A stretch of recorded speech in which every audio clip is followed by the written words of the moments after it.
everyone. Hello, how are you all?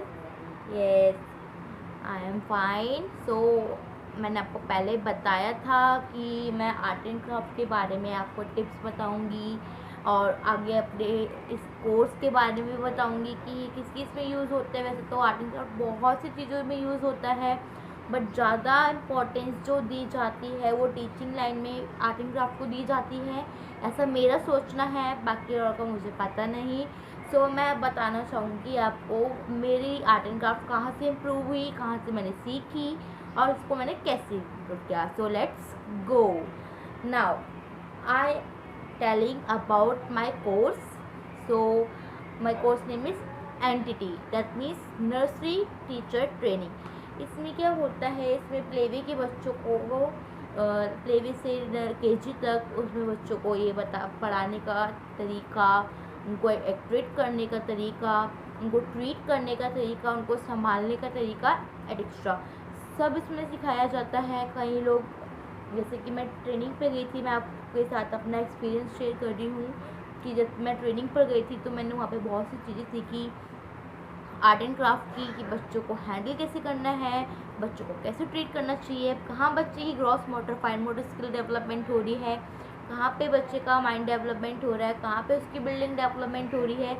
ये सब चीज़ें मैंने वहाँ से सीखी और कुछ हमारी इंस्टीट्यूट की टीचर ने भी हेल्प करी, जिससे हमारा माइंड डेवलप हुआ और जो हमें समझने का मौका मिला कि हम आगे बच्चों को कैसे ट्रीट कर सकते हैं।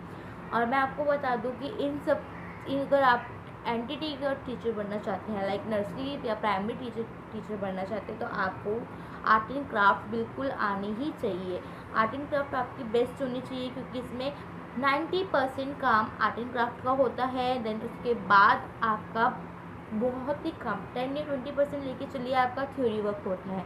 थ्योरी वर्क इसमें ज़्यादा इंपॉर्टेंस नहीं देता, आर्ट एंड क्राफ्ट वर्क बहुत इंपॉर्टेंस देता है, तो इसलिए आपको आर्ट एंड क्राफ्ट आना बिल्कुल ज़रूरी है।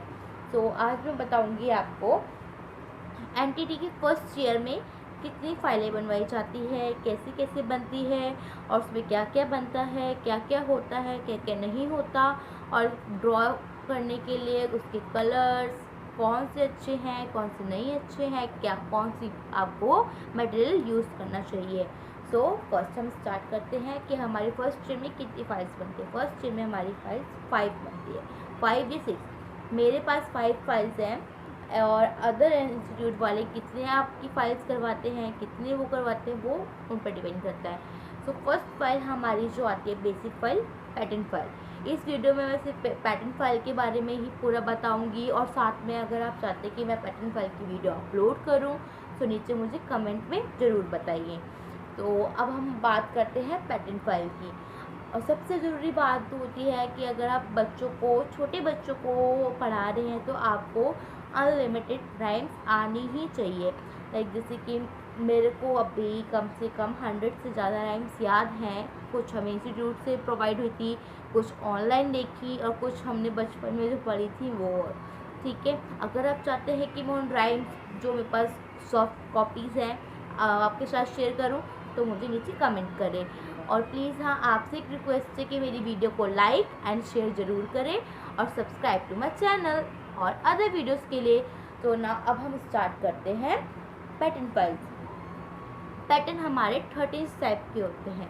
पैटर्न्स 13 टाइप के होते हैं। येस, आपने सही सुना, 13 टाइप के पैटर्न्स होते हैं जो बच्चों को बेसिक में सिखाए जाते हैं, जिसमें आपका आता है standing line, slanting line, right to left, slanting line left to right, sleeping line, circle, curve, right to left, curve left to right, semi circle upper, semi circle lower. ठीक है, जैसे बहुत सारे आते हैं, मैं आपको एक एक करके अच्छे से डिस्क्राइब करूँगी और साथ साथ आपको ये भी बताऊँगी कि उन पैटर्न्स के अकॉर्डिंग बच्चों को ऑब्जेक्ट दिखाकर आगे आप कैसे पढ़ा सकते हैं ईजी तरीके से। So now let me start. First हमारा आता है स्टैंडिंग लाइन। स्टैंडिंग लाइन आप बच्चों को पढ़ाने के लिए सबसे पहले कॉपी या नॉर्मल पेज पे आप बच्चों को सीधा डंडा, उसको हिंदी में सीधी रेखा बोलते हैं स्टैंडिंग लाइन को। सो आप सीधी रेखा खींचना सिखाएंगे, इसको हम मैथमेटिकली रूप में 1 बोलते हैं। ओके, सो वो कराएंगे। सबसे पहले हमारा होता है स्टैंडिंग लाइन। स्टैंडिंग लाइन में आप क्या ऑब्जेक्ट्स दिखा सकते हैं, लाइक आप बच्चों के ज्योमेट्री बॉक्स हो गया, बॉक्स को खड़ा करके दिखा सकते हैं। वाटर बॉटल की साइड्स जो होती है उसको आप स्टैंडिंग लाइन में दिखा सकते हैं। रूलर मीन्स स्केल, वो दिखा सकते हैं आप डिफरेंट टाइप्स की चीज़ें आप दिखा सकते हैं, वो आप पे डिपेंड करता है क्या। और सबसे बड़ी बात, आप डोर ले सकते हैं। डोर बहुत अच्छा एग्जांपल है। आप देखते हैं कि किसी भी चीज़ का डोर हो, वॉशरूम का हो या क्लास का हो, वहाँ पे डोर की जो सीधी जो रेखा होती है जिस पे वो डिपेंड, जिस पे खड़ा होता है, उसको हम बोलते हैं स्टैंडिंग लाइन। तो आप बच्चों को इसको ईजिली बता सकते हैं। नेक्स्ट आती है हमारी स्लीपिंग लाइन, जिसको हम बोलते हैं नींद्र रेखा। ये ऐसा आपने सीख सुना, नींद्र रेखा। नींद्र रेखा स्लीपिंग लाइन में आप बच्चों को क्या बता सकते हैं, उसकी पेंसिल, क्योंकि ऑलवेज ऑल टाइम हमारी पेंसिल स्टैंड नहीं रह सकती, वो लेटी हुई होती है, तो उसको हम स्लीपिंग लाइन बोलते हैं। और अब बच्चे को एग्जाम्पल एनिमेशन के थ्रू अब दिखा सकते हैं कि जब हम लोग स्लीपिंग टाइम में जाते हैं तो हम स्लीपिंग लाइन में सोते हैं, लाइक लेटते हैं, सो इसको भी हम स्लीपिंग लाइन कहते हैं। डिफरेंट तरीका है आपका समझाने के लिए, मेरे पास बहुत सारी वो है। आप ऑब्जेक्ट्स के थ्रू समझा सकते हैं, फ्लैश कार्ड्स के थ्रू समझा सकते हैं, एनिमेशन के थ्रू समझा सकते हैं, प्रोजेक्टर के थ्रू समझा सकते हैं।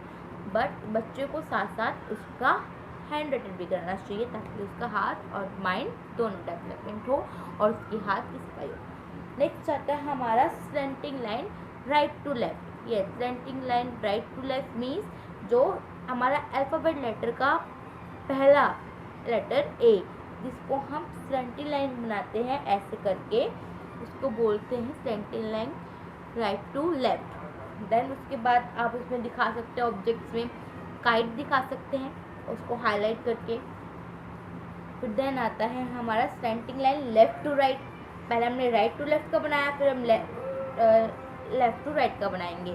सो उसमें हम आपको ये बता सकते हैं, बच्चों को डायमंड बता सकते हैं कि बच्चों ये डायमंड है, डायमंड के इस साइड पार्ट को हाईलाइट करके आप बता सकते हैं slanting line left to right. अब आप बच्चों को फिर ऐसे, जब आप ये बच्चा दो चीज़ें सीख जाता है, slanting line right to left, slanting line left to right and sleeping line, ये तीन चीज़ सीख जाता है, तो उसका बन जाता है alphabet letter A. So now next आता है हमारा सर्कल। तो सर्कल में आप क्या बता सकते हैं, सर्कल में आप बच्चों को मून दिखा सकते हैं, वाटर बॉटल की कैप दिखा सकते हैं, और आप बॉल दिखा सकते हैं। बहुत सी चीज़ें आती सर्कल में जो आपको स्कूल में अवेलेबल मिल जाती हैं। नेक्स्ट आता है सेमी सर्कल अपर। अब आप तो इजीली समझ गई होगी कि सेमी सर्कल को हाफ कर देंगे तो वो सेमी सर्कल बन जाता है, और सेमी सर्कल का जो ऊपरी भाग होता है, मतलब ऊपर का पार्ट होता है, उसको बोलते हैं सेमी सर्कल अपर। सो उसके लिए आप कुछ भी दिखा सकते हैं, बाउल को उल्टा करके सेमी सर्कल अपर हो सकता है। और वैसे ही सेमी सर्कल लोअर, अगर सर्कल को हाफ फोल्ड करेंगे तो नीचे का जो पार्ट बनेगा, ये वाला पार्ट, उसको बोलते हैं सेमी सर्कल लोअर। उसमें आप बच्चों को वही बाउल को सीधा करके दिखा सकते हैं कि सेमी सर्कल लोअर, तो इससे बच्चे को समझने में इजी होगा। बॉल हो या वाटर बॉटल की कैप हो जो गोल वाली आती है। नेक्स्ट आता है हमारा कर्व राइट टू लेफ्ट, जो उसको हम बोलते हैं सी है, सी फॉर कैट वाला। उसके अकॉर्डिंग आप सी से आप क्या दिखा सकते हैं, ट्री दिखा सकते हैं। ट्री को हम क्राउड के शेप में बनाते हैं, तो उसकी सी, उसको हाईलाइट कर सकते हैं कर्व को, जो हमारा राइट टू लेफ्ट है। देन आता है curve left to right. Curve left to right में आता है जो हम क्लाउड के अकॉर्डिंग शो कर सकते हैं, क्लाउड बना सकते हैं, क्लाउड के लेफ्ट टू राइट साइड को हम सी के अकॉर्डिंग शो कर सकते हैं, इसको हम उल्टा सी बोलते हैं। देन उसके बाद हमारा आता है 10 नंबर पे लूप्स अपर। लूप्स अपर में आप बच्चों को वायर दिखा सकते हैं, वायर में आप उसके वो बता सकते हैं, बेनिफिट्स बता सकते हैं, डिमेरिट्स बता सकते हैं, मेरिट डिमेरिट्स के क्या लाभ है क्या दोष है, ठीक है। तो उसमें हम वो बता देंगे कि वायर को बेटा इस चीज़ के लिए यूज़ किया जाता है, पर आप बेबी इसको टच नहीं करते क्योंकि इससे खतरा होता है। नाउ नेक्स्ट बताते हैं लूप्स लोअर, जो हमारी नीचे की तरफ होती है।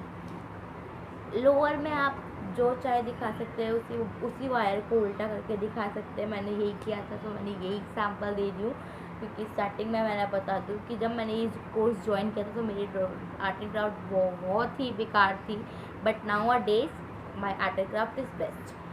सो गाइज, अगर आपको यहाँ तक की वीडियो अच्छी लगी हो सो लाइक कीजिए, कमेंट कीजिए, कोई हेल्प चाहिए so I will help you, and subscribe my channel and share the video. So next part पे आते हैं जिगजैग स्लीपिंग लाइन। अब जिगजैग में हमारा आ जाता है माउंटेन्स टाइप में।